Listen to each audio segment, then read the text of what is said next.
Bueno, buenas tardes a todos y a todas, a un nuevo encuentro de Comunicación y Derecho. Hoy tenemos un invitado especial, un amigo, Alejandro, que es tan humilde. Vamos a presentarlo, vamos a hablar un poco de él, que hoy está acá con nosotros.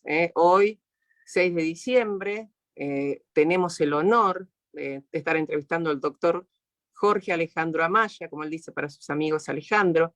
Él es abogado, doctor en Derecho Constitucional UBA y prodoctor en Derecho Constitucional por la UBA y por la Universidad de Bolonia, Italia. Completó sus estudios de posgrado en Derecho Constitucional y Derechos Humanos en la Universidad de Harvard, San Francisco, USA, y George Washington Universidad, USA. Es profesor ordinario de la Facultad de Derecho de la Universidad de Buenos Aires, de la Universidad de Bolonia, Italia, y de distintas universidades nacionales y extranjeras. Es director para Latinoamérica del programa de postdoctorado en Derecho de la Universidad de Bolonia, consultor senior del Banco Interamericano de Desarrollo y del Banco Mundial en temas de derecho constitucional, político y electoral. Jurado de concurso docente en universidades públicas y privadas y de selección de jueces y fiscales. Presidente de la Asociación Argentina de Derecho Procesal Constitucional y del Instituto para el Desarrollo Constitucional de Asociación Civil. Es autor de 14 libros individuales, más de 50 obras colectivas y más de 200 artículos publicados en revistas especializadas y de interés general. Conferencistas en países y en el exterior, recibió entre otros las siguientes distinciones universitarias y profesionales. Distinción: honor al mérito, otorgado por la Universidad Nacional Mayor de San Marcos, Universidad del Perú, Decana de América, por la labor docente y académica. Premio Colegio Público de Abogados de la Capital Federal, especialidad Derecho Constitucional. Distinción a la labor académica, otorgada por el Centro de Altos Estudios Nacionales del Perú. Premio Académica Nacional de Derecho y Ciencias Sociales de Buenos Aires, a la mayor obra jurídica 2013-2014. Reconocimiento a la excelencia académica otorgada por el rector de la Universidad de Buenos Aires en 2014, declarado personalidad jurídica destacada de la Ciudad Autónoma de Buenos Aires por ley de la legislatura de la Ciudad de Buenos Aires, en el número 5424, en diciembre del 2015. Fue vicerrector institucional de la Universidad de Ciencias Empresariales y Sociales de Buenos Aires, UCES, habiendo ocupado también el cargo de decano de la Facultad de Ciencias Jurídicas y Sociales en dicha universidad y director de la carrera de abogacía. Fue también creador y director de la revista jurídica de dicha universidad. Bueno, este es un pequeño currículum, muy abreviado, que realmente el doctor no nos dejó decir más nada, y la conducción la va a realizar la doctora Viviana Elisa Carrizo. Ella es abogada laboralista, escribana pública nacional, mediadora, abogada del niño, diplomada en gestión, gobierno y profesionalización de las empresas familiares en curso.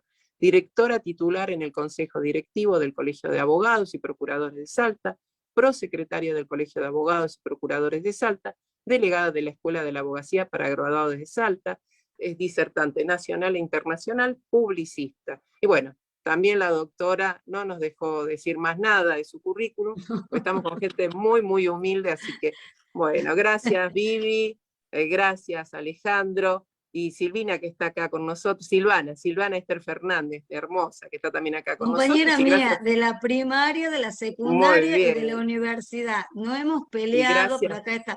Nos hemos y agarrado de las gracias, mechas y gracias a y acá todos y estamos. a todas que están por Facebook Live. Muchas gracias, un cariño grande.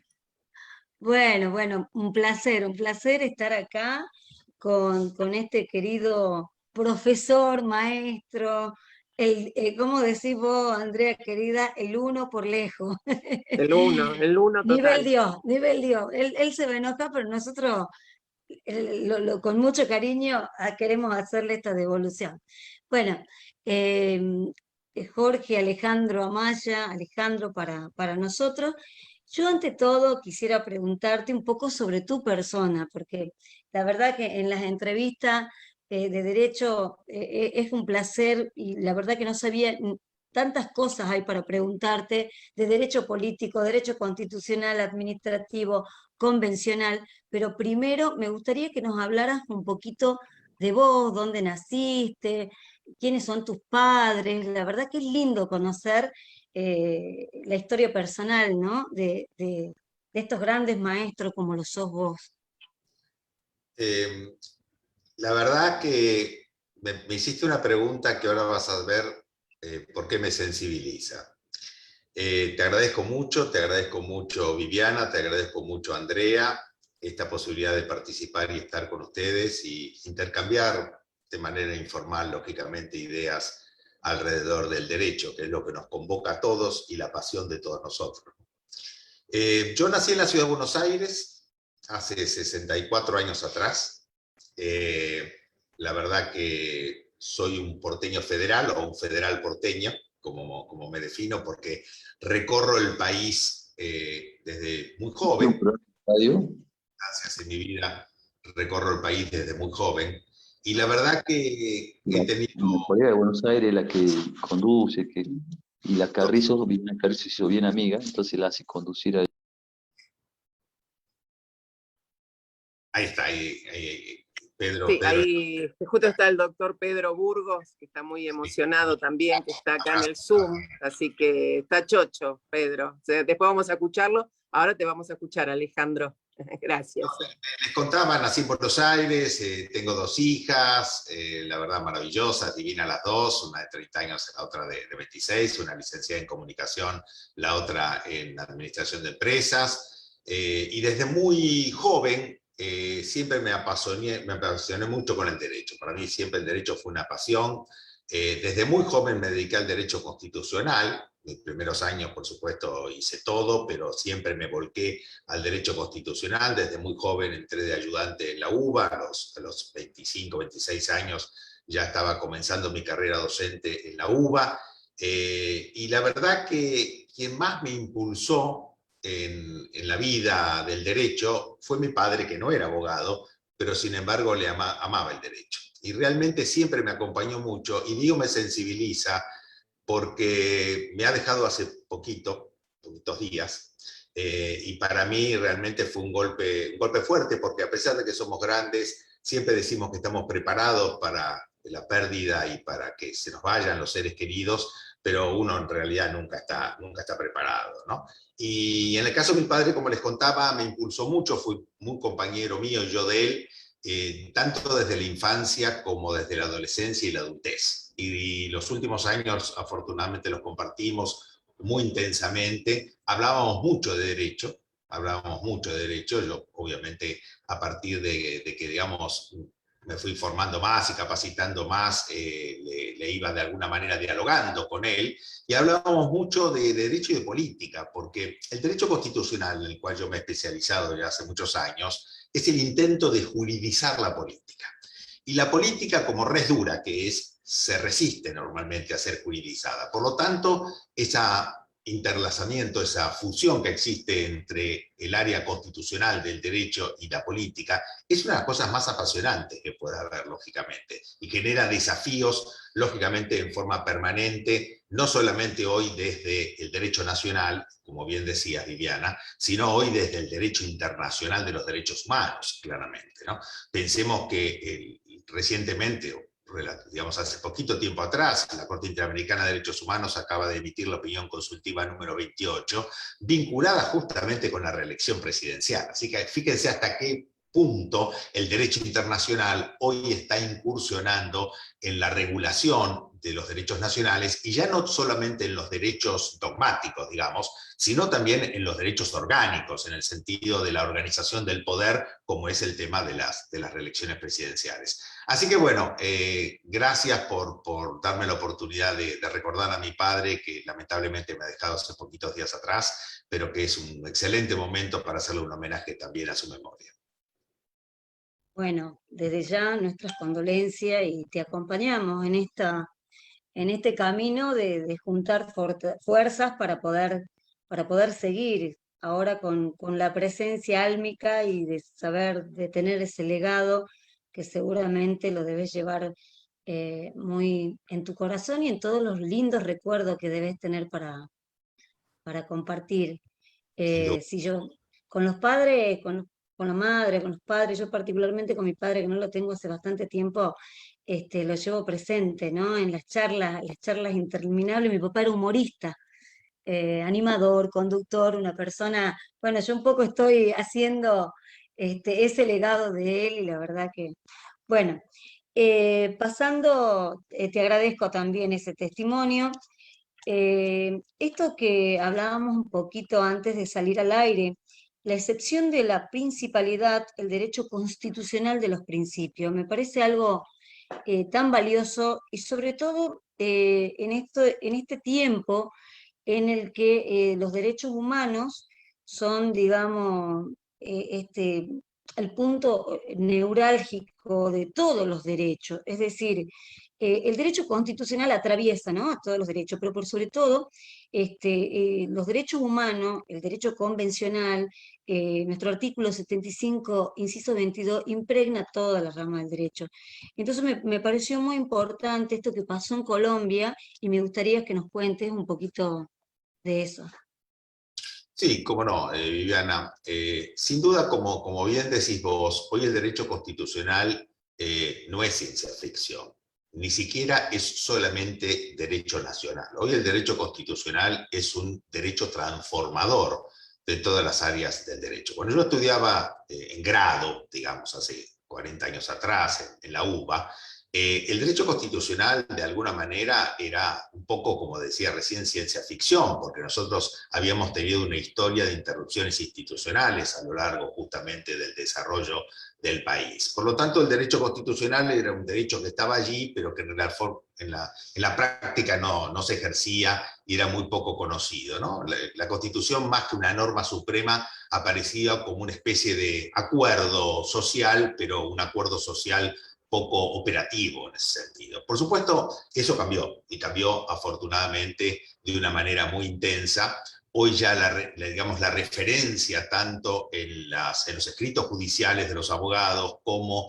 en las sentencias de los jueces no es tanto la ley, más allá de que obviamente la ley juega un rol muy importante, pero no es una referencia central, sino la referencia central es justamente el derecho constitucional, las normas constitucionales, la interpretación constitucional, el derecho internacional, la jurisprudencia de los tribunales de protectores de derechos humanos. Y esto obedece a lo que se llama el nuevo rol de las constituciones. Las constituciones pasan a ser constituciones transformadoras del derecho inferior y claramente aparecen como normas operativas directas. Esto lo ha dicho no solamente la Corte Suprema en su jurisprudencia, sino también la Corte Interamericana de Derechos Humanos. Es decir, las constituciones más el bloque de constitucionalidad al cual se le suman lógicamente los tratados de derechos humanos, hoy aparece lógicamente como un conjunto operativo de normas superiores que no necesitan ser reglamentadas, sino que son operativas per se, por sí mismas. Esto genera un proceso de transformación en las distintas disciplinas del derecho, en el derecho civil, en el derecho laboral, en el derecho de familia, lógicamente, donde se referencian y se retroalimentan permanente con esta Constitución. Y en este sentido, los principios juegan un rol central. ¿Por qué juegan un rol central? Porque cuando nosotros en términos generales íbamos a la facultad, uno cuando estudiaba teoría del derecho o teorías del derecho, estudiaba principalmente el positivismo kelseniano y estudiaba el justnaturalismo.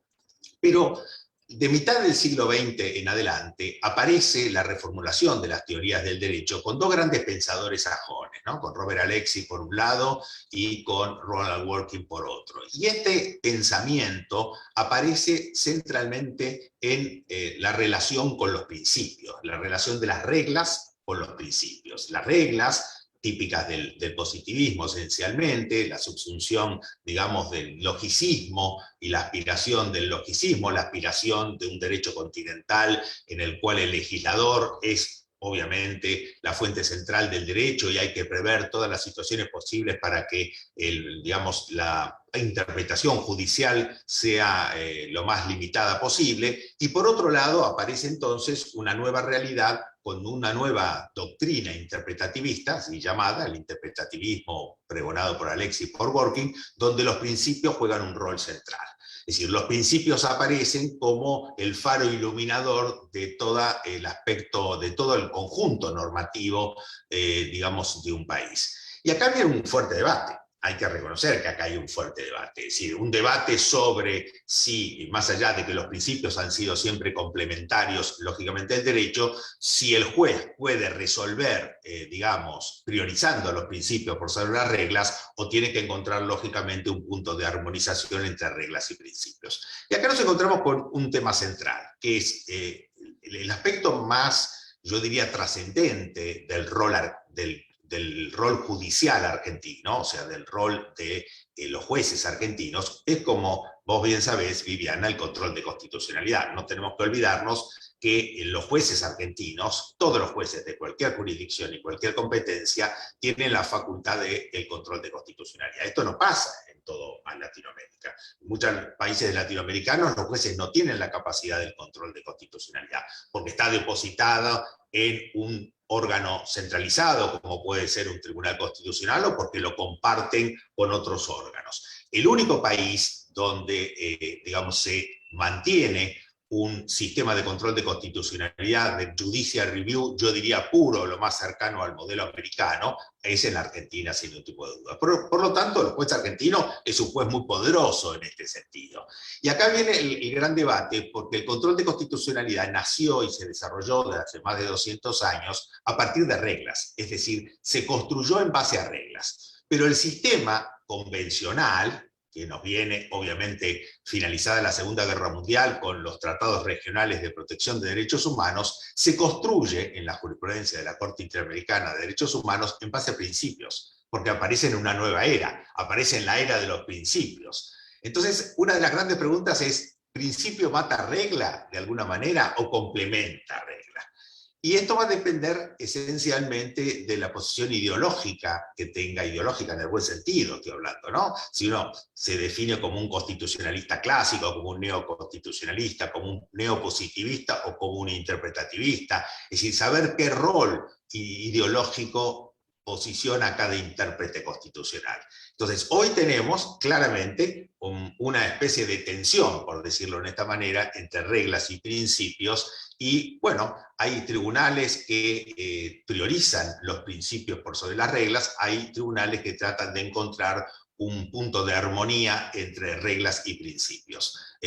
Los principios, como bien sabés, Viviana, tienen la característica de ampliar la interpretación. Es decir, cuando yo digo el principio pro homine, claramente, o el principio de alguna manera democrático, o el principio de progresividad y no regresividad, claramente estoy definiendo grandes reglas generales que me permiten un marco de discrecionalidad en la interpretación importante. Cuando yo aplico una regla o de alguna manera interpreto una regla, siempre mi marco de interpretación está más restringido, porque la regla obviamente se define normalmente con una interpretación gramatical en términos generales.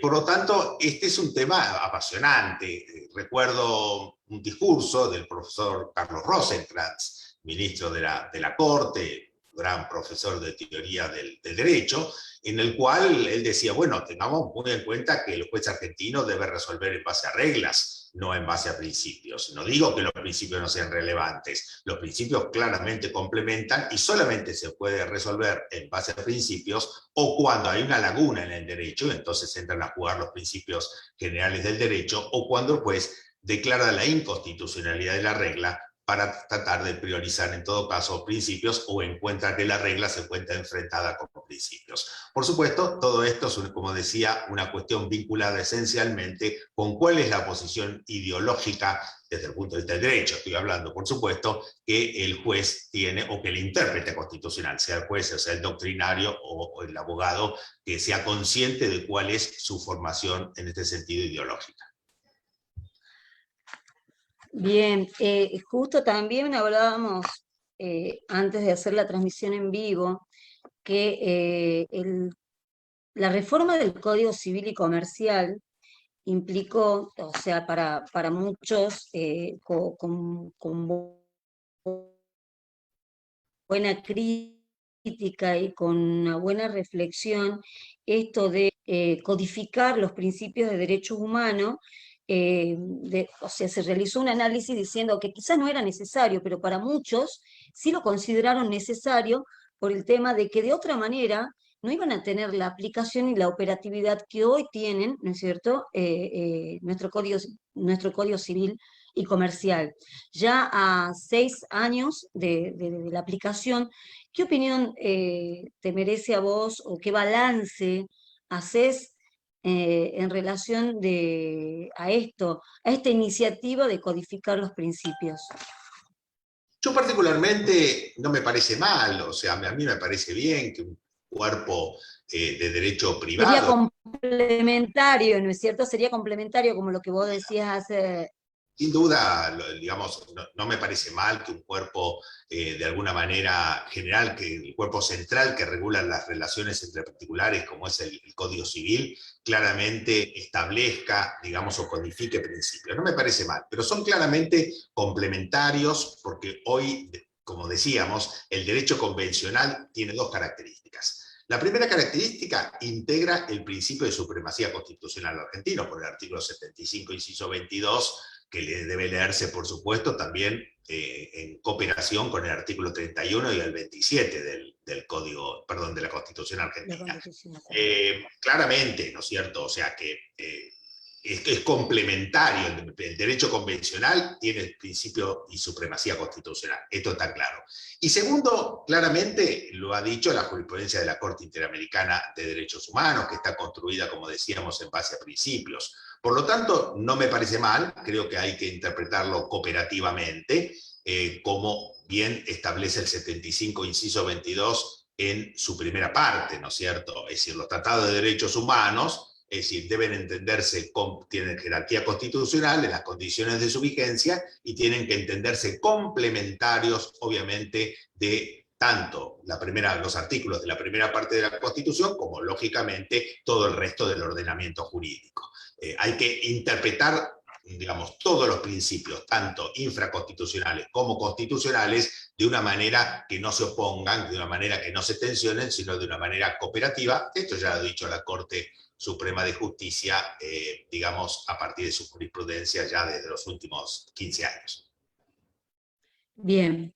Iba a seguir, o sea, te quería hacer una pregunta. Acá hay algo que he leído de lo que vos habías escrito, hasta dónde la judicatura, ¿no es cierto?, va a seguir definiendo cuestiones que en principio aparecen como violatorias del principio de división de poderes, o hasta dónde las cortes van a dictar sentencias normológicas, sentencias en las cuales están introduciendo ellas mismas una legislación de carácter general.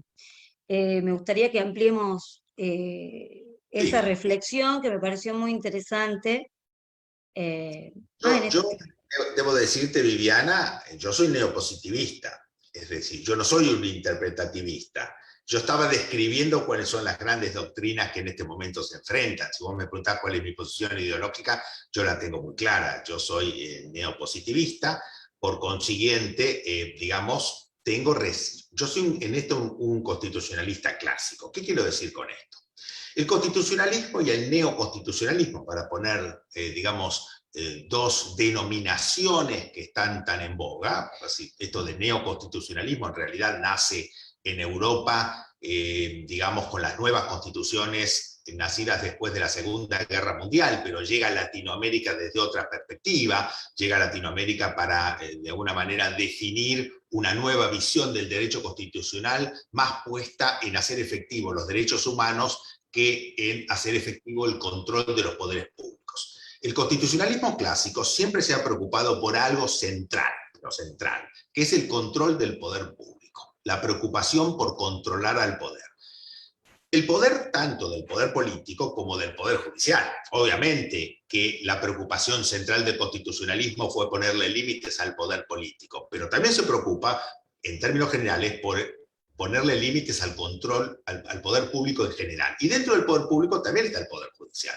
lógicamente. No podemos desconocer que si bien históricamente son los poderes políticos los que han tenido más actitudes de violación de derechos en la historia de la humanidad, también el Poder Judicial puede tener algunas, digamos, situaciones en las cuales resulten violatorias del principio de igualdad, del debido proceso, etc. Entonces, desde esta perspectiva ideológica, el constitucionalismo liberal clásico ha tenido por miras controlar el poder. En cambio, el neoconstitucionalismo, la visión del neoconstitucionalismo, es correr un poco el control de poder y poner el foco centralmente en la protección y vigencia de los derechos humanos. En ese foco le otorga un empoderamiento al Poder Judicial que no le tiene reservado el constitucionalismo más clásico. En ese empoderamiento del Poder Judicial se le permite un activismo al Poder Judicial, se le, yo diría, consciente, un activismo en el Poder Judicial que lo hace incursionar no solamente en temas de protección clásica de derechos, sino también en, digamos, ingreso de la reestructuración de los sistemas orgánicos de división del poder. Entonces, muchas veces se dan estas sentencias tan, yo diría, cuestionadas o tan debatidas por parte de la doctrina, donde los jueces aparecen demasiado inmersos en cuestiones políticas que antes eran cuestiones políticas no judiciales. Por ejemplo, el viejo debate, si el juicio político, no estoy hablando del procedimiento del juicio político, sino la decisión del juicio político, puede resultar justiciable por parte de los jueces o es una facultad reservada, lógicamente, por parte del esquema de división de poderes al órgano legislativo, normalmente la Cámara de Senadores. Si esto es una cuestión política o es una cuestión justiciable. Si los jueces pueden decir si los senadores destituyeron mal a este juez o destituyeron mal a este presidente, o esta es una facultad absolutamente reservada a la discrecionalidad política. Perfecto. Cuando hablas de protección multinivel, o sea, hablando de este enfoque, ¿no? De hacer foco en los derechos humanos, que hoy no son 9, sino son 13, y de decir, todos los operadores jurídicos tenemos que tener presente y tener naturalizada cada uno de estos tratados de derechos humanos, saber que son normas para nosotros, que no necesitamos que se codifiquen, pero que si se codifican mejor. A ver, ¿por qué? Porque es un complemento para que se hagan más efectivos esos derechos. Me gustó esto de hablar de protección multinivel de los derechos y las garantías. Me gustaría que amplíes un poquito esa idea. Sí, hoy la verdad que es decir, la intención de los sistemas jurídicos en el mundo es tratar de ir generando protecciones sobrepuestas, es decir, en distintos niveles, yo diría, en distintos niveles de protección, ya sean nacionales, internacionales y distintos, incluso protección de distintos niveles internacionales. Entonces es como una especie de capas, ¿no? Una cebolla, de alguna manera, que tiene distintas capas de protección. Entonces, los derechos no solamente tienen la protección legal, sino tienen la protección constitucional, y no solamente la protección constitucional, sino la protección internacional en distintos niveles. Es decir, a nivel, supongamos, de distintas actuaciones o competencias de órganos internacionales, como es la Comisión Interamericana de Derechos Humanos, y eventualmente la Corte Interamericana de Derechos Humanos, y eventualmente los comités ejecutivos de derechos humanos de la Organización de Estados Americanos o de las organizaciones de las Naciones Unidas. Es decir, el derecho va a una ampliación de distintos niveles nacionales e internacionales para su protección. Por eso se habla de protección multinivel, porque no es solamente la protección de un nivel nacional como estábamos acostumbrados. Hoy tenemos una protección nacional y por ejemplo, en el país, que es un país federal, ¿no es cierto? Salta, mi querida Salta, tiene una protección natural a nivel de las leyes, digamos, salteñas, o sea, de las leyes locales, de la Constitución local. Luego por sobre está la Constitución federal y la jurisprudencia de la Corte Suprema, y también tenemos un procedimiento de protección de sistemas de derechos humanos que integra la comisión. Hay un nivel vinculado con las denuncias ante las comisiones y la posibilidad a su vez de llegar a otro nivel como es la Corte Interamericana, y también otros niveles para acceso de protección como puede ser denuncias ante los comités de defensa de los derechos humanos de las organizaciones internacionales. El derecho parecería ir interlazándose en una aspiración que tienen muchos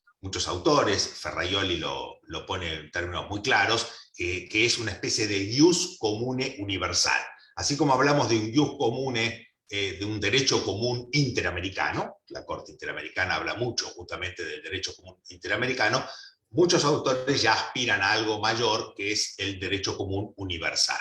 Bueno, vamos en esa dirección. Vamos en esa dirección, por supuesto, con avances y retrocesos, claramente, como suele pasar en estas circunstancias, pero parecería que la dirección es una dirección clara, más allá de lo que, digamos, los avances y los retrocesos y el tiempo que demandemos en tratar de ir perfeccionando un mejor derecho para la protección de todas las personas integrantes de los pueblos mundiales, de alguna manera. Por supuesto, estoy hablando de Occidente, ¿no es cierto? Si miramos Oriente, esto es otro derecho, es totalmente diferente. Si miramos el mundo islámico y las constituciones islámicas, es otro modelo distinto, no solamente de protección de derechos, sino también de modelos democráticos, de derechos distintos.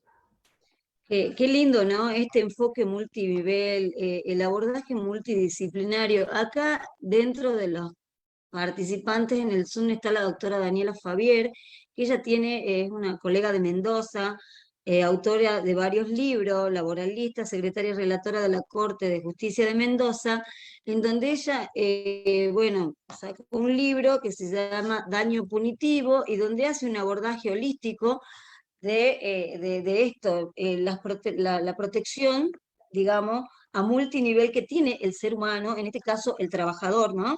Que está protegido por varias leyes, digamos, en el orden interno, y bueno, una persona siendo el eje del derecho, digamos, el objetivo principal, proteger, resguardar y garantizar a la persona los derechos humanos, a nivel de derecho convencional y constitucional, tener todo este plexo normativo, pero también en el orden interno podemos hacer jugar las leyes para que lo que importen siempre son las personas. Me gustaría después darle unos minutos, no sé si está conectada, le damos el micrófono ahora. Daniela, ¿estás ahí?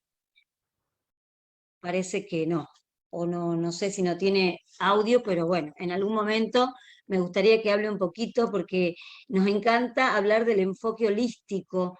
El derecho es uno solo, y si hablamos de derecho constitucional Yo y de creo derecho que Dani está, pero quiere escuchar tanto al doctor, que me parece que eso es fundamentalmente. Ella está ahí, sí, está sí, muteada, y ahí está me pareció, escribiendo. Tiene problemas de conectividad, como ella ocurre, pero yo creo que ella lo que quiere es escucharlo a seguro, Alejandro, que es un seguro, seguro. placer escucharlo. No, seguro, seguro. Bueno, un poco era compartir este abordaje que haces, tan omnicomprensivo, multidisciplinario, porque bueno, el derecho constitucional y convencional nos abarca todo, y particularmente nosotros en el derecho laboral veo que en estos últimos tiempos siempre hacemos foco en los derechos humanos, los convenios de la OIT, es decir, siempre el foco está en la trascendencia a nivel internacional, traspasar la frontera en miras a saber que los estándares de derechos humanos se estén cumpliendo.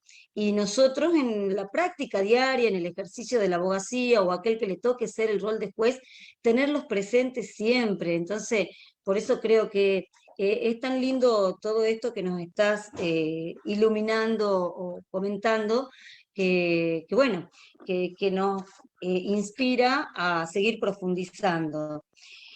Bueno, Yo también lo que ¿alguien? quería, hoy estábamos hablando, ¿no? Que tampoco te quiero interrumpir, Vivi, porque sos la conductora, pero hoy que estábamos hablando con Alejandro, y que hablábamos, ¿no? Que uno llega a cierta edad, que somos muy jóvenes todos nosotros, pero uno llega a esa facilidad, o eso lindo, maravilloso que decía, de tener 1000 expedientes y ahora poder elegir el tema, el expediente que uno quiere llevar, y toda esa parte académica, Alejandro, que es maravillosa. Cómo te veo recorrer el mundo, y la verdad que te admiro, porque esta entrevista hace mucho que la tenemos pautada, porque teníamos que encontrar un lugar porque es una persona tan, pero tan humilde, que es conectarnos con él, pero que viajamos, y como ahora empieza todo lo que es lo presencial, que es lo que nos gusta a nosotros. Es lindo esto, lo del Zoom, pero es lindo también viajar y estar en nuestro país, y obviamente fuera de nuestro país, que lo hemos visto, Alejandro, que es maravilloso. No sé, me gustaría, yo sé que están hablando ustedes de constitucional, pero me encantaría esa parte académica y eso de poder elegir, ¿no? Lo que uno, que ya estamos en una edad que nos gusta elegir los casos que llevamos, que tenemos la suerte, ¿no? De poder elegirlo. Sí, sin duda, Andrea. La verdad que, bueno, en ese sentido yo creo que he sido un afortunado en el desarrollo de mi vida profesional. Como yo les contaba, yo desde muy chico, digamos, muy chico, es decir, muy joven, ¿no es cierto? Recibí de abogado a los 23 años y comencé mi derrotero no solamente, digamos, como profesor, sino también como un ejercicio profesional muy intenso. Yo terminé mi carrera de abogacía, poco tiempo me fui a Estados Unidos a estudiar, estudié Derecho Constitucional, luego regresé y tuve la suerte, porque a veces uno no tiene la suerte de poder trabajar en la especialidad que estudió, lógicamente, ¿no? Yo sí tuve la suerte de poder dedicarme al derecho constitucional y, como siempre digo, hace 40 años que me dedico al derecho constitucional. Y la verdad que puedo hablar un poquito, tengo alguna autorización para hablar un poquito de derecho constitucional, pero estoy muy concentrado en esta temática. Hay muchas áreas del derecho que ya de alguna manera me han superado, a pesar de que, como yo contaba, mis primeros años de profesión, mis primeros 15 años de profesión, realmente pleiteé mucho, llevaba muchos pleitos y estaba en un estudio de alguna manera muy poderoso, muy grande, y realmente conocí lo que son los tribunales y, bueno, afortunadamente, digo afortunadamente porque yo elegí, ¿no?, un nuevo camino, que era seguir el camino de la docencia, seguir el camino de la capacitación, escribir, que es lo que me gusta, y poder elegir, que esto pasa con los años, a veces sí, a veces no, bueno, yo tuve la suerte de que así sea, de poder elegir los casos que hoy llevo. Hoy yo solamente llevo algunos casos en la Corte Suprema, es decir, casos vinculados obviamente con recurso extraordinario, algunos asesoramientos institucionales, algunas acciones de inconstitucionalidad en las provincias, es decir, uno elige los temas que de alguna manera se le proponen y que quiere trabajar.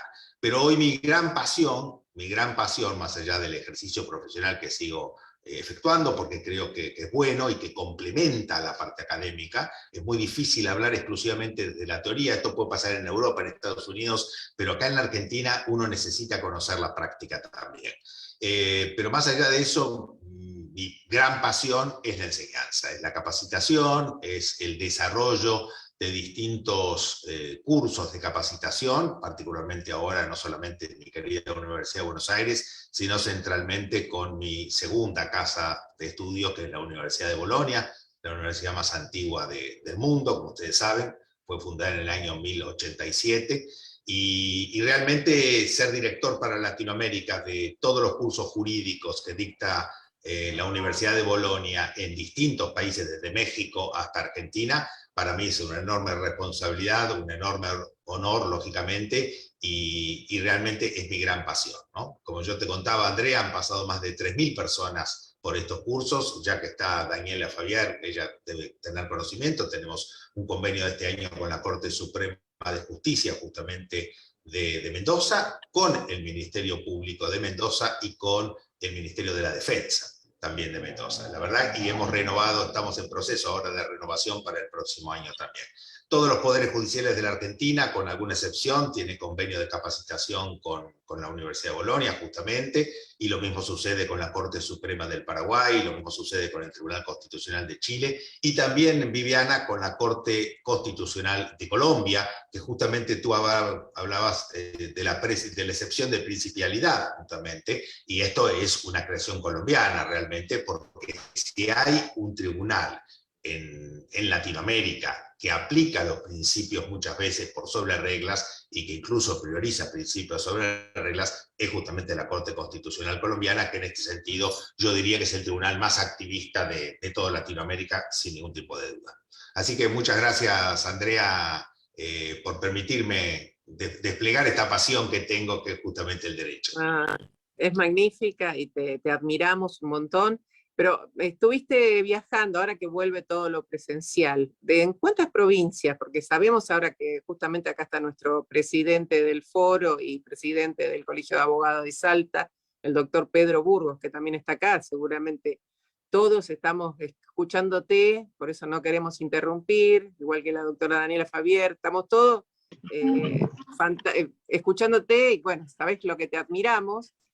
¿Con cuántas provincias? ¿Cómo estás haciendo? Porque la verdad tan importante el trabajo que estás haciendo académicamente, la verdad que es magnífico. La verdad que afortunadamente ahora, bueno, ¿A dónde va? tuve Mariana y la... Ajá. días en España, Sí. el grupo de Tánger. El grupo de Tánger es digamos, grupo de investigación que forman profesores de Marruecos, profesores del sur de España, profesores de Bolonia, y el único latinoamericano que lo integra soy yo. Nos juntamos una vez por año, 2 años que no nos juntábamos, por supuesto, como ustedes imaginarán. Esta vez nos juntamos en Baeza, que es una ciudad de Andalucía, patrimonio histórico de la humanidad. Siempre nos juntamos para discutir un tema determinado, una vez por año. Esta vez se discutió los retrocesos de las democracias en el mundo, por efecto de la pandemia, como ustedes imaginarán. Y llegué, me fui a Catamarca, porque como les contaba, renové con la Corte Suprema de Catamarca y con la Asesoría General de Gobierno la capacitación para el próximo año. Luego vine y me fui a Neuquén y Río Negro, con quien también estuve renovando los convenios y dictando conferencias, digamos, por invitación del Colegio de Abogados de Neuquén, de Río Negro, y por la legislatura justamente de Neuquén. El vicegobernador de Neuquén me invitó, y la verdad, en realidad me invitó en una temática bastante particular para que comentara un proyecto de ley sobre hidrocarburos que hay presentado, que está en este momento en el Senado y que fue recientemente presentado por el Poder Ejecutivo, y su vínculo con la afectación del principio de las autonomías provinciales y lógicamente las autonomías locales. Y bueno, y ahora me voy a Tucumán. Ahora, después de las fiestas, me voy para Tucumán, invitado por querida amiga Claudia Esbar, justamente para entregar títulos de máster de la Universidad de Bolonia. Eso es lo que te iba a decir, que te veo entregando los títulos, y la verdad que es un orgullo, porque la verdad que siguen tanto, vos estás ahí, promovés esto, que todos los días, ¿no? Que seamos mejores abogados y abogadas, que estudiemos, y con tanto orgullo, porque estamos todos en las mismas condiciones. Hemos pasado esta pandemia tan triste, ¿no? Porque realmente nos cuesta mucho, estamos viviendo mucho de nuestros ahorros, porque realmente digamos, todo esto nos hizo tener menos trabajo. Los tribunales realmente no trabajan con la misma energía que trabajaban antes. Entonces, bueno, se ha demorado. Y yo veo todos tan contentos, los veo tan contentos contigo, capacitándose, vos entregándole. La verdad que me emociona, a mí me emociona porque la verdad que me emociona verlos con tanta alegría, y vos ahí yendo a todos lados. La verdad es fantástico, fantástico. Con Viviana te admiramos mucho, igual que con Dani, y hablábamos de esto, que esa energía, ¿no? Esa energía positiva que tenés, y que lo La eterna transmitís. juventud de Alejandro. Total, que nos pasa a nosotras. Mira, te voy a Pasar contar. la receta. No, Viviana, vos también. Lo tenemos todas acá también. Yo me formé con 2 grandes maestros. Mi maestro académico fue Germán Vidar Campos, con quien tuve un vínculo muy, muy estrecho. Nos juntábamos todos los miércoles con un grupo de profesores constitucionalistas, todos reconocidos ahora, amigos, por supuesto. Nos encontrábamos en la esquina donde él vivía en Peña y Larrea. Nos encontrábamos allí todos los miércoles en un cafecito a discutir temas de derecho. Y mi otro gran maestro fue un maestro profesional, fue Julio Llanarte. Julio Llanarte fue 2 veces ministro de la Corte Suprema de Justicia, como muchos conocerán.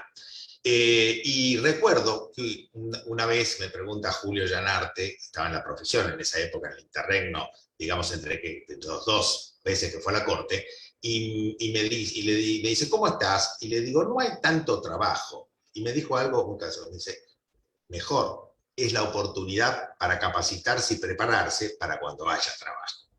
¿No es cierto? En la capacitación, Andrea, es, digamos, no solamente la centralidad del éxito para un abogado, éxito puede ser económico o no económico, esto no tiene nada que ver, el éxito no pasa por lo económico necesariamente, para algunos pasará, para otros no, pero además es la única forma de ser mejor abogado, de devolverle a la sociedad la dicha que uno ha tenido de ser un profesional y de poder estudiar, y al mismo tiempo es lo único que nos hace finalmente libres. Es decir, la libertad de pensamiento, la libertad de acción, es la capacidad. Cuanto mayor, digamos, formación tengo, mayor libertad de acción, obviamente, y de elección voy a poder tener.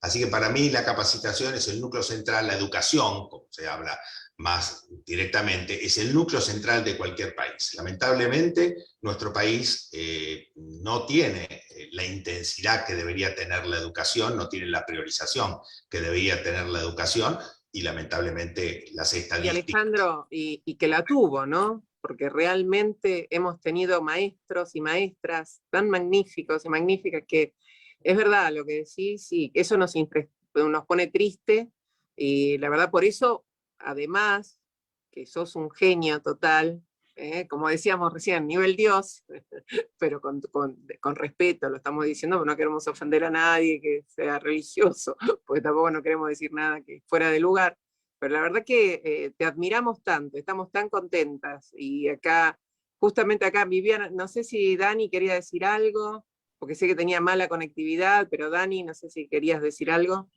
Bueno, muchísimas gracias.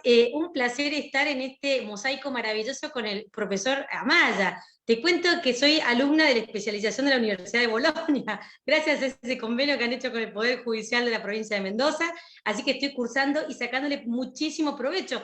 Como diríamos coloquialmente, estoy cartoneándome todo lo que dicen en la especialización y me lo estoy llevando al ámbito del derecho laboral.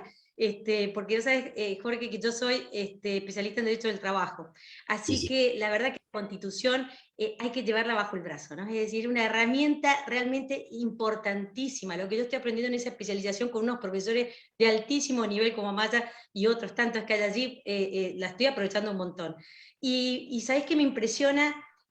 Algo que a lo mejor con el paso del tiempo se ha ido profundizando, pero cuando nosotros éramos estudiantes de la facultad no le damos tanta importancia a la Constitución digamos, a su marco, a su piso, porque más bien es un piso por debajo del cual nada puede estar, porque es todo ilegítimo, está todo mal. Si los derechos están por debajo, o las garantías o las disposiciones legales están por debajo del piso que establece en realidad la Constitución, porque no es algo a lo que tenemos que aspirar, sino que tiene que ser el piso sobre el cual, ¿no es cierto?, hay que partir. Entonces, me parece impresionante, porque como a raíz de esta especialización que estoy haciendo y me estoy empapando tanto en esta temática, me doy cuenta cómo es transversal, es ese piso, es ese marco donde nosotros tenemos que estar insertos. Y no importa la especialización que uno tenga, ni la especialidad, ni a lo que se dedique. Está allí eso, esa Constitución allí, están estos principios para ser utilizados permanentemente. Entonces es impresionante que no se le ha dado tanta importancia cuando nosotros éramos estudiantes de Derecho, ahora vemos, ¿no es cierto?, como una herramienta fundamental estar al tanto de todas estas cuestiones, ¿no? Y de hacer cursos, También, cualquiera sea la especialización que uno tenga. Yo la percepción que te... No, Sí, lo que digo perdón. es que ustedes son más jóvenes, pero también tengamos en cuenta también nosotras, que veníamos también de un proceso bastante complejo, por no decir lo que era la dictadura. Nosotras más o menos estábamos terminando el secundario, somos unas niñas, pero bueno, más o menos no lo quiero decir, no me quiero mandar al frente con la edad, pero también teníamos eso, y que a veces eso también te condiciona de dónde vienen, por ahí los chicos de ahora, las chicas, tienen otra postura, por eso tener un gran maestro como Alejandro, la verdad que es fantástico. Yo ahí lo estaba viendo a Pedro, nuestro presidente del foro, la verdad que estuvimos en Salta, magnífico, que también tienen convenio, ¿no?, con el Colegio de Abogados de Salta. Y por supuesto, lo dimos con un éxito enorme hace 3 años atrás, y si todo indica que se va a hacer así, lo vamos a volver a impartir el próximo año 2022. Ay, qué bueno, porque hay alguien, la verdad que yo la primera, a Salta he ido varias veces, pero bueno, coordiné todo para poder estar en el foro, y la verdad que fantástico, fantástico el Colegio de Abogados de Salta, justamente ahora lo digo, lo admiro a Pedro, porque le dije, junto con mi esposo, que estábamos en el colegio, la verdad, un gran dirigente, ese magnífico colegio, la parte, hasta hay una sala maternal para que los abogados y las abogadas puedan llevar a sus niños, y el trabajo constante de él, la verdad que es para recalcar, una persona totalmente humilde, trabajador, sin descanso. Este congreso fue impresionante, hasta nos fue a buscar al hotel, con eso te digo más. Estábamos ahí, una persona que quiere la profesión, que admira y que trabaja para el abogado, porque siempre tenemos que pensar que el colegio de abogados es el sindicato, nosotros somos el sindicato de los abogados, así que la verdad, Pedro, te lo digo ahora acá en público y adelante del gran profesor Alejandro Amaya, que la verdad que lo admiro, y de mis queridas amigas Viviana y Daniela, la verdad te felicito Pedro por tanto trabajo, que la verdad que, y todos sabemos que todo esto lo hacemos ad honorem porque nos gusta, y obviamente si lo hacemos ad honorem es porque nos gusta, porque si hacemos algo ad honorem y no nos gusta, bueno, ahí ya tenemos algún problema. Bueno, muchas gracias, Andrea. Primero me sonrojo, porque son demasiadas generosas esas palabras. Después aprovecho para saludarle a cada una de ustedes y sobre todo al no profesor, para mí un maestro. Y aparte tenemos la dicha, ahí vos lo podrías aclarar, Jorge, es salteño. ¿Ah? Aparte es salteño, o sea, qué orgullo más para nosotros en esta entrevista decir que además de todo es salteño, y con ese plus, bueno, nosotros, esto es mitad en broma, mitad en serio, digamos. Bueno, yo le estoy muy salteño por agradecido a adopción. Jorge. Salteño por adopción, es porteño. Cuando tenía 10 años, 10 y 11 años, mi querido Colegio Belgrano, lógicamente, al cual concurrí. Al mismo colegio. ¿Ah? Fuimos al mismo colegio, de los padres fueron al mismo colegio, sí. Qué bueno. No, ya estaba, cuando yo entré al colegio, obviamente, minutos después que él se fue, ya estaba el bronce ahí, decía Jorge Alejandro Amaya, entonces ya nosotros empezábamos con esa idea. ¿Eh? No llegamos, obviamente, pero bueno, ya está ahí. No, quería agradecerle porque, bueno, lo que vos dijiste, Andrea, en realidad yo soy parte de un equipo de trabajo que me enorgullece y que me permite seguir trabajando. Tengo que mencionar, bueno, Viviana Carrizo está acá presente, tremendo equipo de trabajo, pero también todo lo que vos viste en el colegio de mucho tiempo de trabajo, entre los cuales está un gran amigo en común con Jorge, César Rodríguez Galíndez, que fue vicepresidente hasta el año pasado, Eduardo Romani fue presidente anterior, yo era su vice, un equipo que se llama Lista de Integración, que siempre lo menciono, y que ha tratado de concretar las aspiraciones y los proyectos de la abogacía en los últimos tiempos, ¿no? Y con Jorge nos abrió esa puerta al mundo de Bolonia. Yo también soy egresado de esa cohorte de Salta, y después no pude viajar, nos vino la pandemia encima, y bueno, viajaron 10, 15 en su primer momento, y bueno, vamos a ver si podemos retomar. Me voy con Daniela Fabier, a ver, armamos todos los egresados y nos vamos a hacer el máster allá. Y bueno, Dios mediante, lo estamos esperando acá con un asadito, como siempre, a Jorge, para cerrar ya el 2022 de nuevo con esa especialización. Así que gracias por permitirme decir estas palabras. Yo no sé si, ahora que estoy pensando, si el profesor Amaya no es de Mendoza. Se lo están disputando en otra provincia. No, a mí me parece que Amaya pasó por acá, algo estudió por acá. Lamentablemente les digo, es porteño. Él es tan grande que una provincia le queda chica, eso seguro. Así que él va eligiendo por adopción. Ya vamos a ver, ya lo vamos a invitar acá a Mendoza y vamos a ver si nos dice que de Mendoza. Ante todo, Jorge, es algo que tenemos en común del Foro Federal, es ciudadano federal. Así que le mando un gran abrazo, Pedro, pero la verdad que es cierto lo que dice Daniela, porque tengo enorme cantidad de amigos en Salta, pero amigos del corazón, entre los cuales lógicamente está Pedro, que hemos formado una excelente relación desde que yo no lo conocía, pero lo conocí, generamos empatía permanentemente, y la verdad que un gran, como bien decías, Andrea, tenés razón, un gran presidente de colegio, no es fácil ser presidente de colegio, es muy difícil ser presidente de colegio. De cualquier asociación, digamos, colectiva, en la Argentina es muy difícil ser presidente, y más de un colegio de abogados, donde los abogados sencillos no somos, claramente. Así que tener la, digamos, capacidad, tener el equilibrio para conducir un colegio de abogados importante como es el de Salta, porque realmente es un colegio fuerte, un colegio importante. Realmente, Pedro, mis felicitaciones, mi respeto y mi admiración en ese sentido. Y tengo muchos amigos, Daniela, en Mendoza, muchos amigos, amigas, muchísimos, en la corte, fuera de la corte, en el gobierno, fuera del gobierno, en todos lados, y también amo Mendoza, los quiero muchísimo. Muy bien. Realmente, además, No, son ahora sí que... Así que, ahora sí que va a haber un problema. No digamos cuál es el mejor vino, de qué provincia, porque ahí sí, hasta ahora estamos todos amigos, hasta ahí termina. Estamos todos amigos, hasta que... Yo voy a decir ahora que yo soy amiga del profesor Amaya, porque yo no quiero quedarme. Olvidate. O sea, yo también voy a decir eso, basta Pedro, Andrea, que se hacen las amigas, yo también. Bueno. Y una gran dirigente, que acá está la doctora Viviana Carrizo, por eso es lo que me gusta de ese equipo, ¿no? Como decía Pedro, excelente equipo, y la verdad que siempre dicen, ¿no? ¿Cómo vos comprobás a las personas? ¿Cómo las comprobás? Dándole una cuota de poder. Vos te das cuenta con una cuota de poder cómo actúan. Y ellos, ¿cómo actúan? Trabajando, haciendo, la verdad, yo quedé admirada con Salta, lo dije cuando presenté la mesa que me tocó coordinar, lo digo ahora, y la verdad que los felicito, te felicito Pedro, felicito Vivi, y obviamente ese gran trabajo y ese gran equipo. Así que, pero la voy a dejar a Viviana porque se está enojando, que tiene tantas preguntas para el doctor Amaya, y el doctor Amaya me dice, ya me tengo que ir, Andrea, por favor. No, nunca, pero sí quería preguntarle sobre temas trascendentes, o sea, cómo la ve a la Argentina hoy, temas de salud, ¿viste? O sea, hoy si no haces un amparo de salud no tenés acceso a la salud.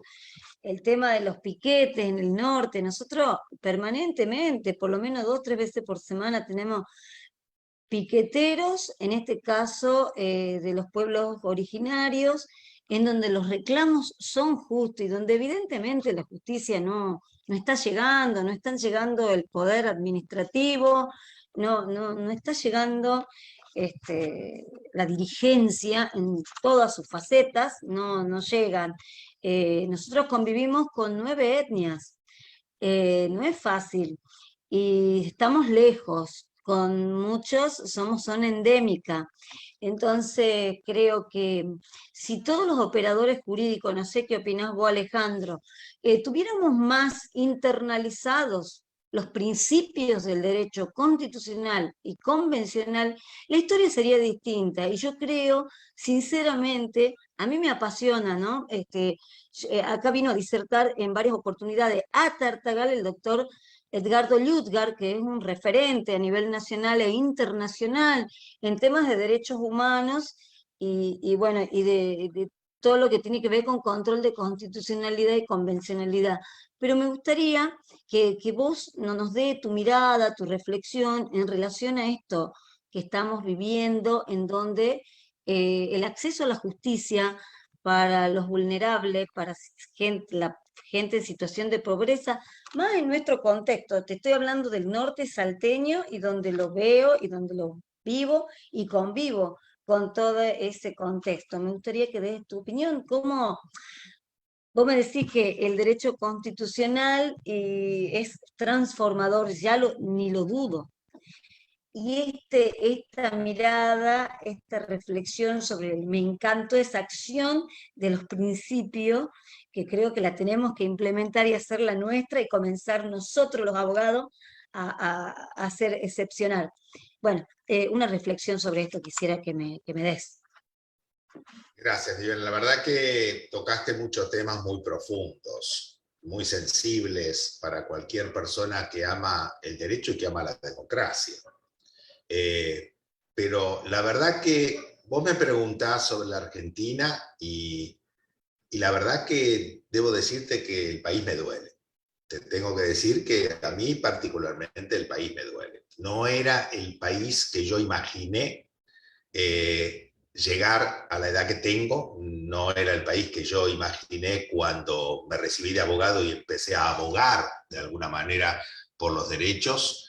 Creo que lamentablemente Argentina está yo diría, en una situación de suma cero en este momento. por distintas circunstancias, y acá no estoy haciendo una evaluación política, sino simplemente referente del desarrollo histórico de la Argentina y de la neutralización que ha tenido, hablemos solamente de la recuperación de la democracia ahora, por no hablar de antes, con dictaduras militares horrorosas, lógicamente, y golpes institucionales que obviamente se descalifican por sí solos. Pero desde la recuperación de la democracia ahora no hemos encontrado los argentinos un punto de unión. Necesitamos terminar con la división social. Lamentablemente Argentina es un país que está dividido al medio. Y vos me podrás decir, bueno, pero históricamente estuvimos divididos, unitarios y federales, rosistas y antirrosistas, irigoyenistas y antirigoyenistas, ¿no es cierto?, peronistas y antiperonistas, es decir, puede ser, pero la verdad que el grado de disociación que tiene la sociedad actual yo creo que hace que se neutralice permanentemente y que nos impida algo que es trascendente, Viviana, para un país. Ponerse de acuerdo en 4 o 5 políticas centrales como políticas de Estado y que realmente no se cambien sea cual sea el gobierno, que sean las políticas de los argentinos, no de los gobiernos que se pueden ir sucediendo. Y esto tiene que venir acompañado de profundos cambios en el sistema institucional y constitucional. Tenemos que abogar por una independencia judicial fuerte, realmente fuerte. El poder judicial es no solamente la garantía de los derechos, es también la garantía del modelo democrático.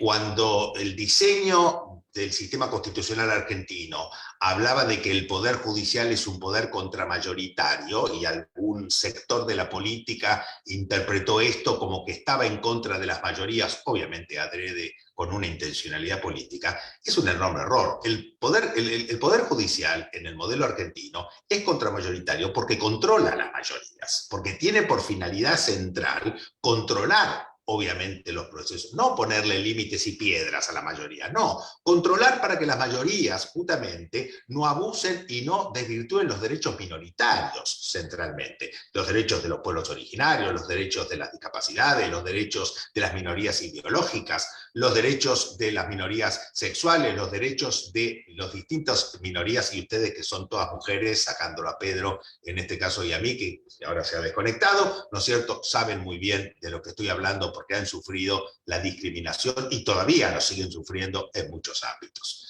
Entonces, este es un tema central, es decir, cambios institucionales que hay que hacer, fortalecer la independencia, terminar con esta división social y ponernos de acuerdo en un gran programa de políticas al menos mínimas a llevar adelante por 20, 30 años, y por otro lado hay que recuperar los valores. Hay que recuperar los valores que de alguna manera son los valores identificados no solamente con la educación, con el respeto, con el trabajo, con el mérito. Pensar que el mérito no tiene importancia en este país es un error que nos ha conducido a donde estamos en este momento. Hay que trabajar y hay que realmente trabajar unidos. Ojalá podamos lograrlo, ojalá.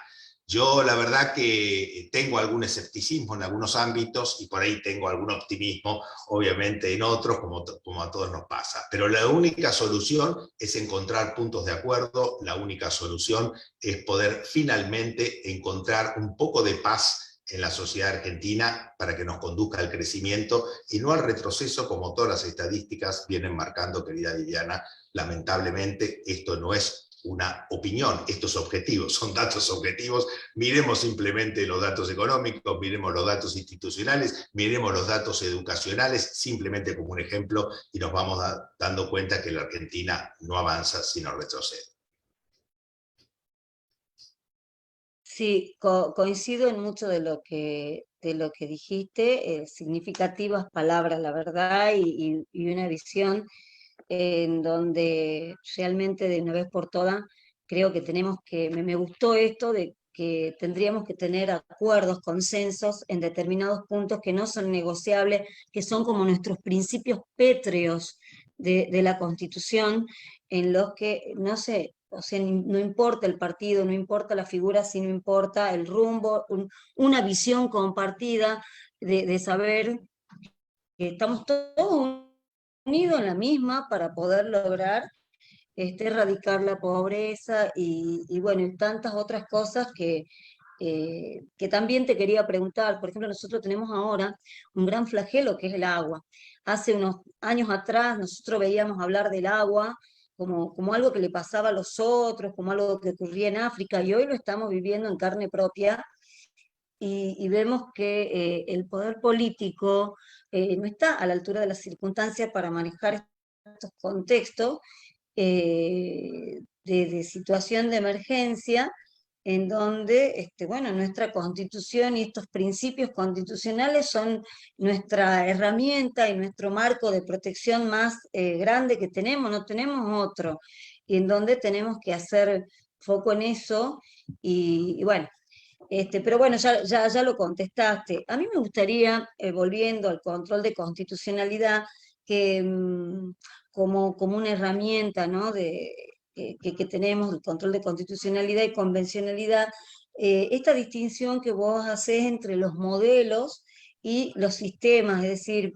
me gustó eso, ese análisis, porque está buena la diferenciación, sobre todo más cuando uno profundiza.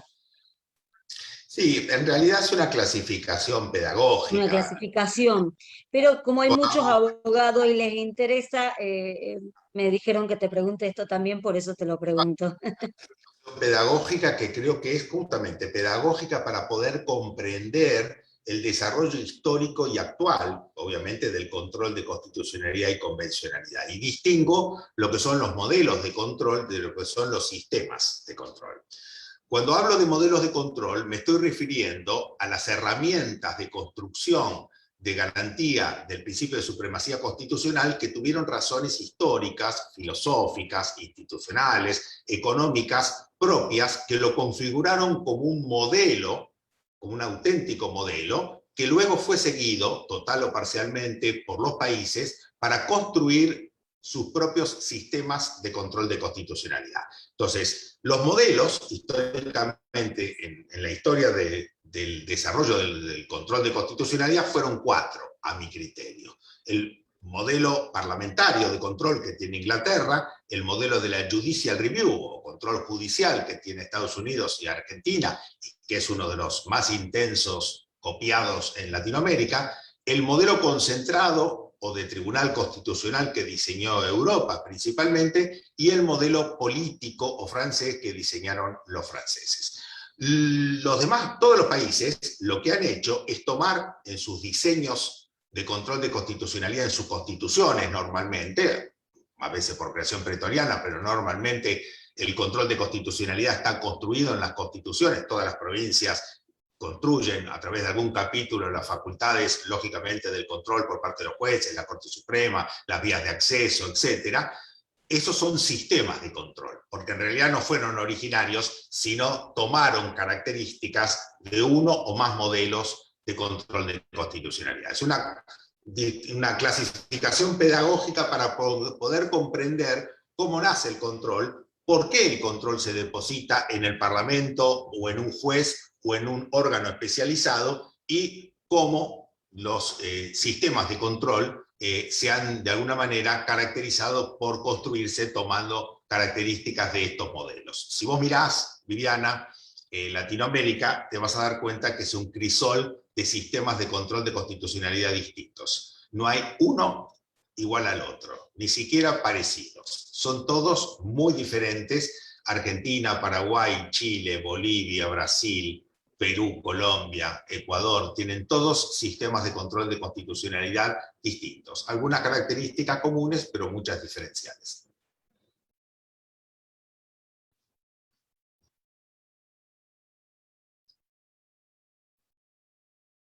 Estás muteada, Vivi. Estás muteada, Vivi. Bueno, volviendo al llano, al ejercicio de la abogacía, ¿qué le dirías vos a un abogado que recién comienza en el ejercicio de la profesión en relación al estudio del derecho constitucional? Porque yo veo que todavía te escuchamos a vos y hay montón de videos y los invito a todos los aquí presentes a que los vean, porque realmente son fabulosos y cada una de las cosas que dice Alejandro realmente son tan significativas para nosotros los abogados, y sobre todo para la defensa de nuestros clientes, para ejercer los derechos de los mismos bueno, que los invito, me tomo el atrevimiento de invitarlos. Pero bueno, me gustaría ver una reflexión. ¿Qué le dirías al abogado joven en relación al derecho constitucional? ¿Por qué profundizar en el derecho constitucional y convencional? Primero le diría a un abogado joven, como le digo, obviamente a todos, que tenga preocupación por la capacitación constante, permanente, que no crean que uno puede saber el derecho con 10 años de profesión, ni con 15, ni con 20, ni con 30. Uno aprende todos los días aprende. Así que no se la crean de alguna manera, sino que se capaciten permanentemente. Le diría también que tengan pasión por lo que hacen. Es decir, todo lo que uno hace lo tiene que hacer con pasión, y que tengan, por supuesto, algo muy importante para un abogado: ilusión. Es decir, no hay que perder los ideales nunca. Los ideales, nosotros hemos elegido una carrera que está vinculada con una respuesta social, con una acción social, con devolverle a la sociedad un montón de cuestiones que nos dio la sociedad a nosotros, como a los jueces también, lógicamente, y que nosotros estamos en un proceso de devolución de esas gentilezas que la sociedad por distintas circunstancias nos dio. Por lo tanto, hay que tener la ilusión de la defensa por los derechos, no hay que perder el idealismo. El idealismo siempre tiene que estar presente para poder, de alguna manera, desarrollar de la mejor manera posible esta querida profesión. Y después, respecto al derecho constitucional, les diría que es muy difícil hoy ejercer, digamos, con éxito, en el buen sentido del éxito, en todo el sentido más amplio del éxito de la profesión, si uno no está formado en derecho constitucional y en derecho convencional, si lo querés distinguir. Podemos centralizarlo en el concepto de derecho constitucional. Hoy el derecho constitucional atraviesa todas las áreas del derecho, como bien dijiste, Viviana, atraviesa obviamente no solamente todas las áreas del derecho, sino la formación del abogado se complementa claramente con el derecho constitucional, porque el derecho constitucional se ha transformado en un derecho operativo, no en un derecho programático, como fue durante muchísimos años. Por consiguiente, me parece que más allá de la rama del derecho que uno elija para especializarse, ¿no es cierto?, el derecho laboral, el civil, el penal, el derecho constitucional, al cubrir, al ser una especie de coraza protectora de todas las áreas del derecho, es muy importante conocer sus principios, es muy importante conocer sus reglas, es muy importante conocer de alguna manera su desarrollo. Así que, por un lado, ilusión, pasión y capacitación, y por supuesto, dentro de la capacitación, también derecho constitucional.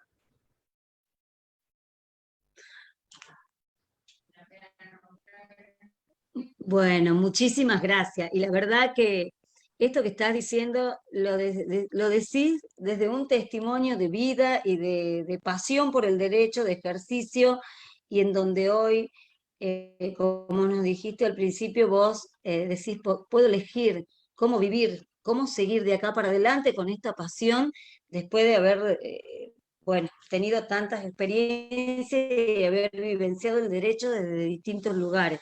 Bueno, muchas gracias. Otra cosa que, bueno, te tengo que preguntar sí o sí en relación a nuestra Corte de Justicia, los criterios jurisprudenciales, ¿cuál es tu visión, cuál es tu reflexión en relación a la Corte actual? En materia de derecho laboral, sobre todo en temas de riesgo de trabajo, hemos sufrido algunos retrocesos, consideramos que los criterios jurisprudenciales están siendo bastante cuestionados, pero en general todo este tema, si uno lo analiza de manera holística, no solamente el sistema judicial, sino el poder legislativo y el poder ejecutivo, y la Argentina en la situación en la que estamos viendo cómo está, bueno, obviamente los distintos poderes son reflejo de lo que estamos viviendo, pero bueno, centrándonos en la Corte de Justicia de la Nación, ¿cuál es tu opinión desde el punto de vista del análisis de los criterios jurisprudenciales, cómo han ido variando y si se quiere, con algunos retrocesos en algunos derechos humanos fundamentales?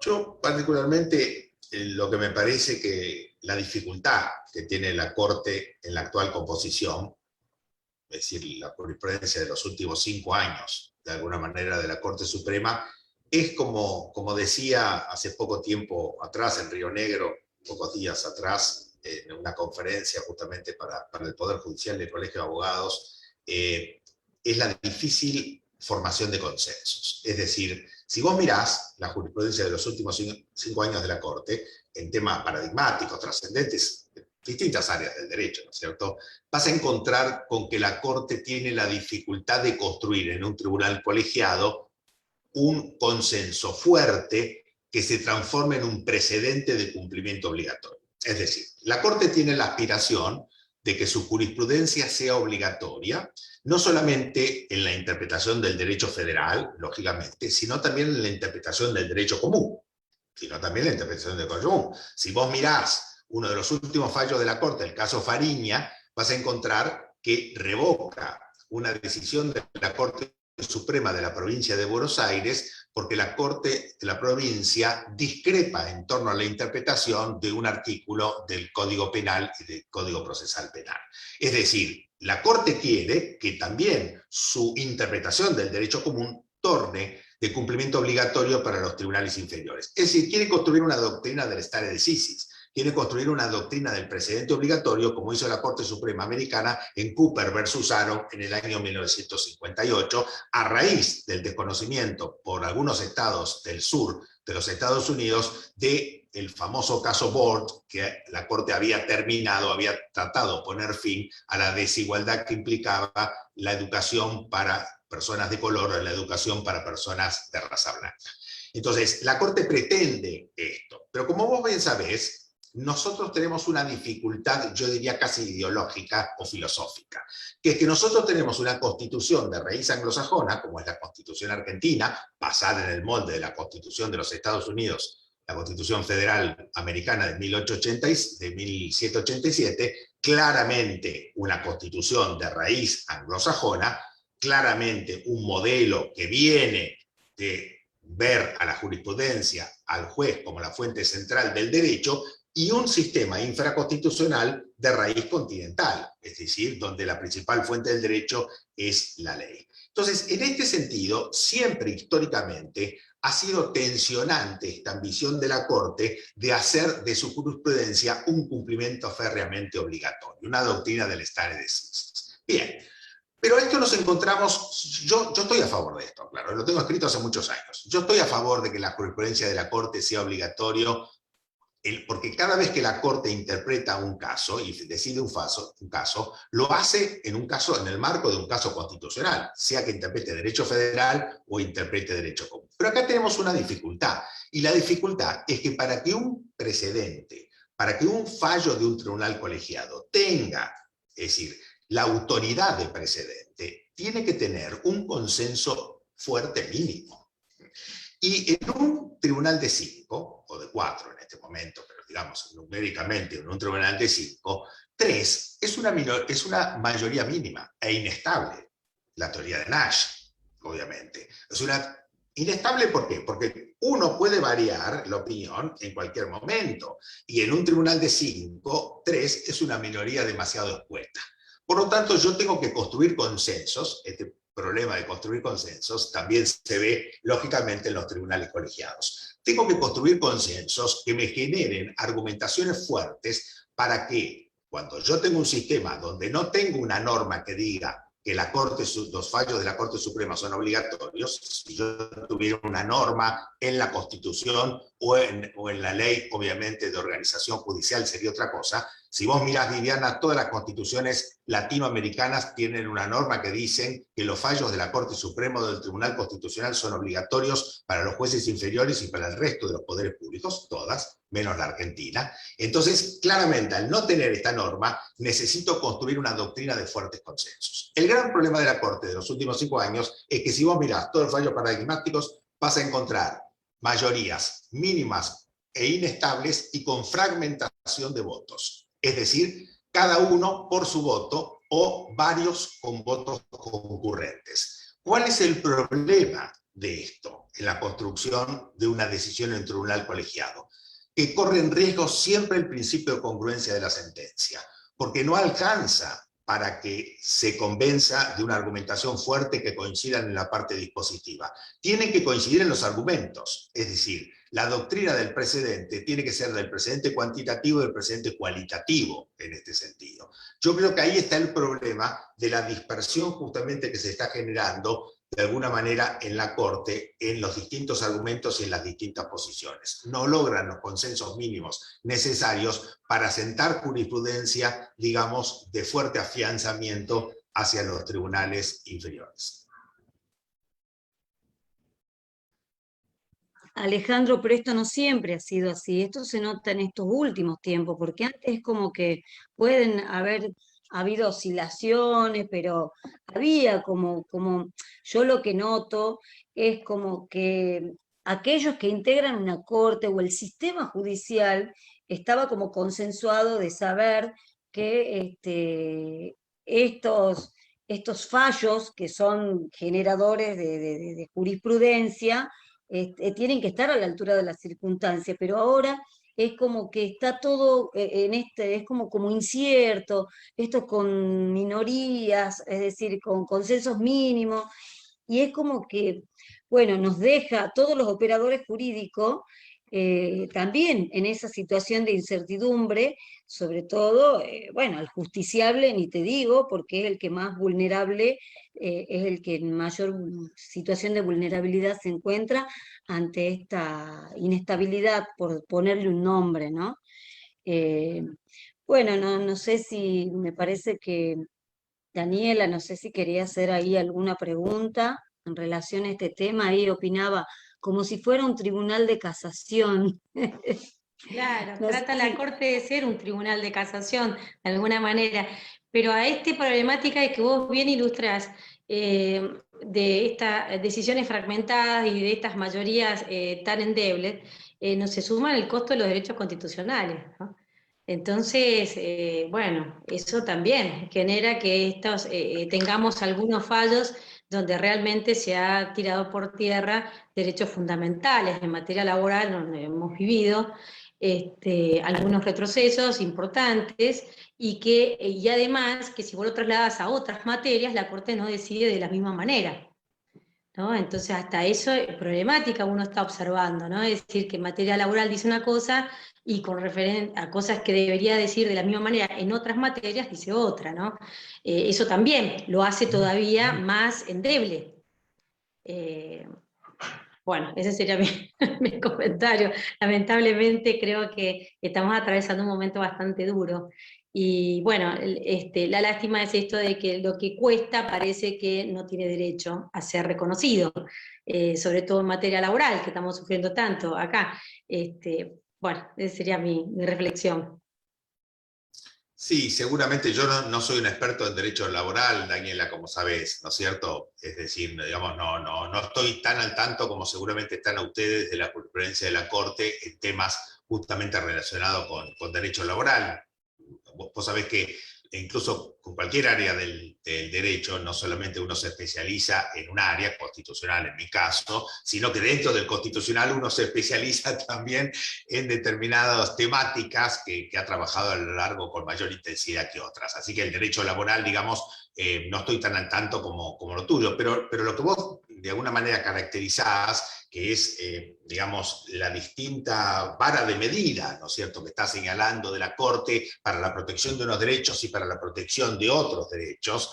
Yo, de alguna manera, la explicación que te podría encontrar es que aquellos derechos que dependen a veces de locaciones económicas, ya sea por parte del Estado o por parte de los particulares, en una situación fuertemente, yo diría, afectada digamos, en una economía estancada, para no decir una economía en retroceso, una economía estancada, a lo mejor la Corte, en su misión institucional, lo que está haciendo es tratar de compensar, de alguna manera, algunas decisiones para evitar, digamos, mayores alteraciones en otros ámbitos.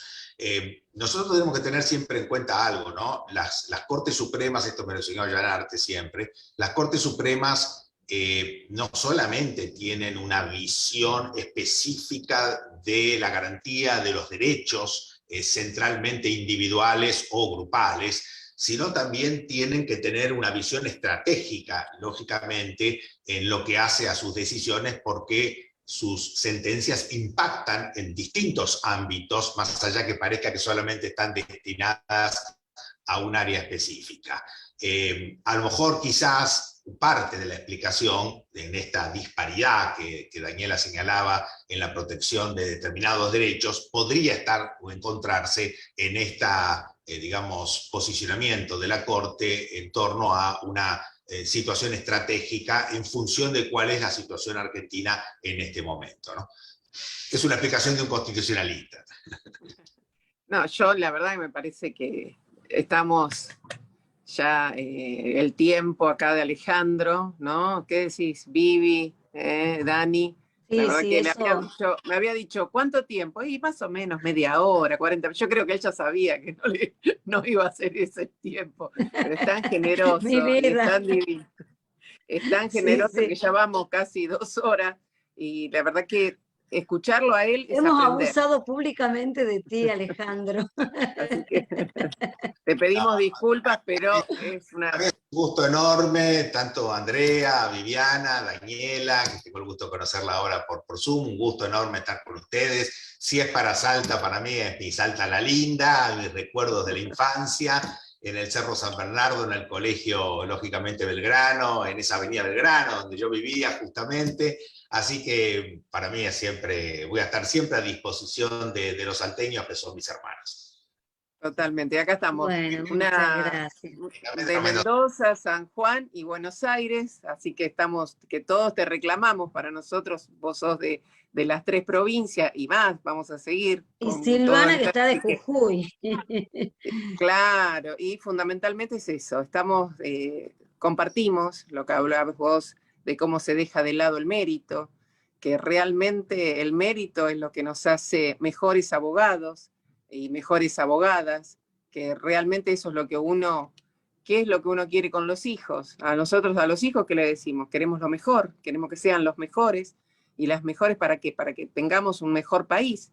Y realmente a veces se castiga tanto eso que los chicos terminan y te dicen, mamá, entonces debe ser que no tengo que hacer tanto mérito. Parece que todo el mundo se enoja por eso.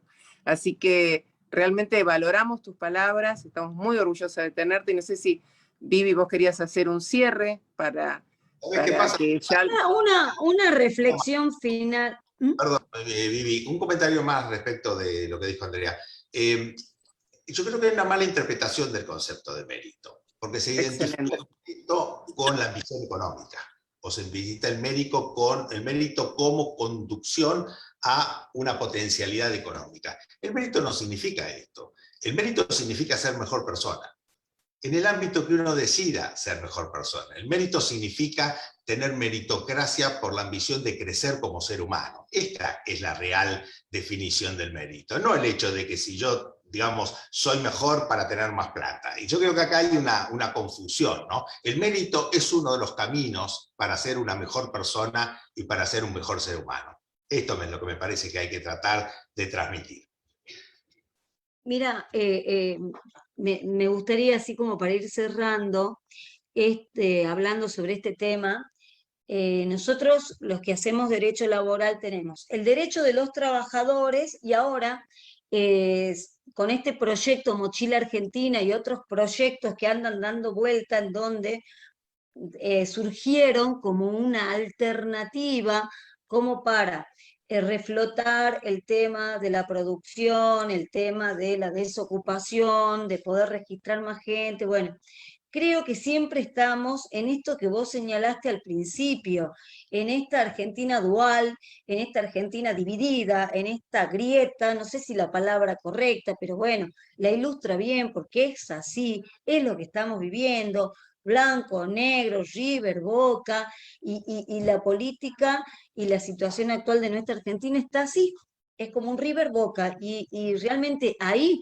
no está la solución, ¿no es cierto? Es decir, hablando de meritocracia, que se transformó para algunos sectores en una mala palabra, si vos vas a la etimología y a la correcta interpretación, lo que vos estás diciendo con tan buena expresión ilustra muy bien a todos aquellos que queremos día a día ser mejores profesionales y mejores personas, porque no van unidos, ¿no es cierto? ¿Qué reflexión o qué se te ocurre a vos que tendrían que ocurrir o pasar a nivel organizacional, hablemos de dirección país, o personal, para que este River Boca deje de ser eternamente así y podamos construir consensos, diálogo para la paz social, poder una vez por todas tener una visión compartida y de querer una Argentina que sea para todos cada día mejor. Una reflexión final en relación a esto. Yo creo en el diálogo. Yo soy una persona que siempre he creído mucho en el diálogo, he creído mucho en los valores de la tolerancia, del pluralismo, de la apertura de ideas. Creo que esa es la clave de la construcción. Ahora, también es cierto que aquellos que atentan contra el pluralismo, contra la tolerancia, contra el diálogo, tienen que tener algún tipo de censura. Censura, no estoy hablando de censura previa, ¿no es cierto? Censura en el sentido por parte de la sociedad. La sociedad tiene que advertir, de alguna manera, que hay gente en nuestro país, lamentablemente, no estoy identificando ningún grupo en particular, pero existen, que interpretan mal lo que es la democracia y el ejercicio de los derechos. La democracia, tenemos que acordar, que es un modelo de gobierno donde el ejercicio de los derechos se debe compatibilizarse entre los distintos intereses de los distintos sectores. Es decir, por ejercer vos tu derecho, yo me ejercer el derecho, no tengo derecho a violar permanentemente los tuyos. Hay que encontrar un punto de equilibrio, un punto de mesura, un punto de respeto. Y eso es gran tarea, obviamente, de la dirigencia política y de la dirigencia empresarial, sindical, social, judicial, de todos los que conducen de alguna manera en distintos ámbitos, los docentes, en los distintos ámbitos, obviamente, de la sociedad. Por consiguiente, es importante que así como la gente premia a los buenos conductores, castigue a los malos conductores. Castigue con su voto, me estoy refiriendo, ¿no? No un castigo físico. Es decir, que la Argentina, en el marco de la democracia, sepa finalmente encontrar los consensos necesarios y dejar de lado a aquellas personas que por distintas circunstancias atentan contra la democracia. Son los enemigos íntimos de la democracia, tomando palabras de Todorov. Es decir, los grandes enemigos, aquellos que se demuestran que están vinculados con la corrupción, aquellos que se demuestran después de procesos judiciales que están vinculados con el narcotráfico, aquellos que respetando el debido proceso se demuestran que atentan contra la nación de alguna manera. Entonces, esas personas claramente tienen que tener una sanción democrática. La sanción democrática está prevista, está en la letra del artículo 36 de la Constitución argentina, en el sentido de que claramente aquellos que atenten contra, obviamente, las instituciones, la ética, contra los valores democráticos, tienen que tener algún tipo de sanción en algún momento, que es el voto del pueblo, no eligiéndolo más. Paulatinamente esto nos va a encauzar, siempre y cuando destinemos grandes partidas presupuestarias a la educación, a la salud, a la protección de los más desprotegidos, sin ningún tipo de duda, es decir, los pueblos originarios, las minorías. Claramente, yo que viajo mucho, he estado en el norte de Salta, he estado en el norte de Jujuy, he estado en el norte del Chaco, he estado en el norte de Formosa. Claramente hay muchos grupos en condiciones indignas de vida. Es decir, ¿no hay dinero? Sí hay dinero. Si un país puede alimentar a 400 millones de habitantes, tiene que poder alimentar a 45, no me cabe la menor duda. Y además otra cosa, Viviana, algún día tenemos que sincerar el federalismo argentino. Es decir, de alguna vez por todas, tenemos que darnos cuenta de que el federalismo argentino es una mentira. Es decir, es un federalismo, obviamente, muy lindo históricamente, y me encanta que cada uno defienda su historia, su idiosincrasia en cada provincia, pero entonces tenemos que también, es decir, no tenemos que tener un gobierno central, un gobierno nacional que acapare todo y distribuya de acuerdo a sus conveniencias políticas, sea quien sea. No. Las provincias son autónomas y tienen que ejercer no solamente su autonomía política, sino también su autonomía administrativa y su autonomía tributaria. Y hay que volver a empoderar a las provincias. Las provincias son las que crearon la nación. parecería hoy que la nación, de alguna manera, echa un manto de tierra a las provincias, levantando la tierra a las provincias que les gusta porque son afectas al gobierno central de turno y echándole tierra a las que no lo son. Algún día tenemos que terminar con todas estas divisiones, sincerarnos, y quizás ese día comience a crecer nuevamente la Argentina, como bien dijeron ustedes, en algún momento sucedió de nuestra historia. Bueno, muchísimas gracias, muchísimas gracias. La verdad que es muy valiosa tu reflexión, tu visión, tu apreciación, tu mirada. La verdad que de eso se trata, ¿no? De poder tener esta construcción colectiva y de aprender a tener una mirada más constructiva, una mirada positiva, y de decir, bueno, estamos estudiando para cambiar, para transformar las cosas, cada uno desde el lugar que ocupa. Y bueno, en este ámbito de compartir en comunicación y derecho, que es un programa que yo amo, bueno, hablar de consensos, de diálogo, que es lo que está faltando en nuestro país en todos los ámbitos. Y es lo que hay que fortalecer.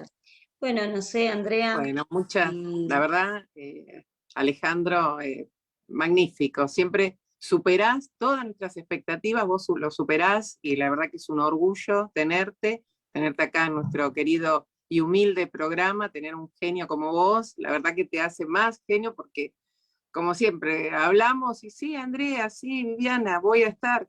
Y a veces eso, la verdad, a mí, no solamente por lo grande que sos, por lo genio que sos en todo sentido, sino por tu humildad. Así que realmente creo que el cierre lo has dado vos, buscando esa Argentina, esa mejor Argentina, buscando esa capacitación, ese pedido de que se coloquen los fondos donde tiene que ser, que nuestro país sea lo grande que nosotros queremos que sea, y de la única manera que es eso es con educación.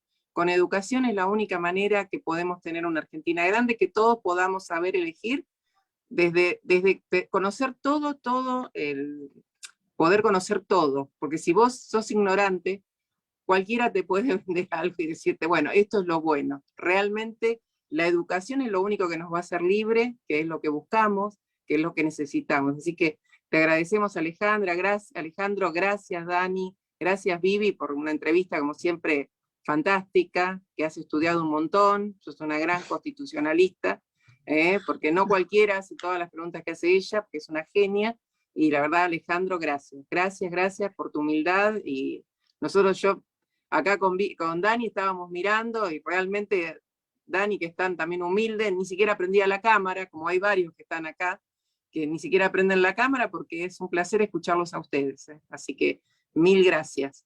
Mil gracias sí, a es todos. verdad, André, mil gracias, Andrea, también por crear este espacio maravilloso, porque Andrea es muy generosa. Ella no habla de sí misma, te cuento, pero Andrea es maravillosa creando estos ámbitos y estos espacios donde permite que el abogado y la abogada de a pie pueda acceder a la mejor doctrina y a la mejor jurisprudencia. Imagínate que podemos tener contacto con vos, con este profesor Amaya, que realmente es de excelencia, y, digamos, y está al alcance de todos y de todas gracias a estos espacios creados también como gente como Andrea, que me parece maravilloso destacar.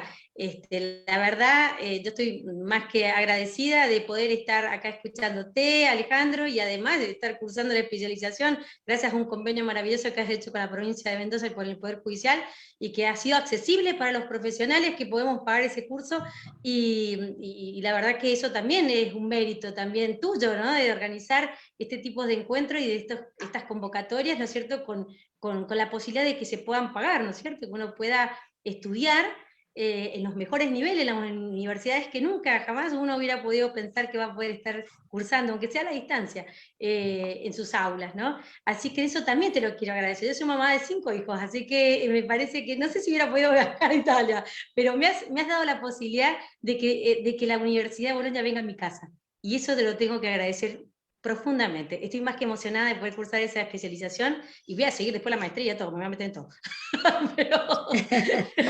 pero te lo quiero agradecer a eso, especialmente. En algún momento, tenemos un marco de becas muy amplio. Esto está subsidiado en gran parte por la Universidad de Bolonia, lo que permite, lógicamente, como bien señalabas vos, que se acceda a la especialización y al máster con un costo muy reducido comparado con lo que, considerando además que es Bolonia, ¿no es cierto?, pero comparado con cualquier otra especialización de una universidad.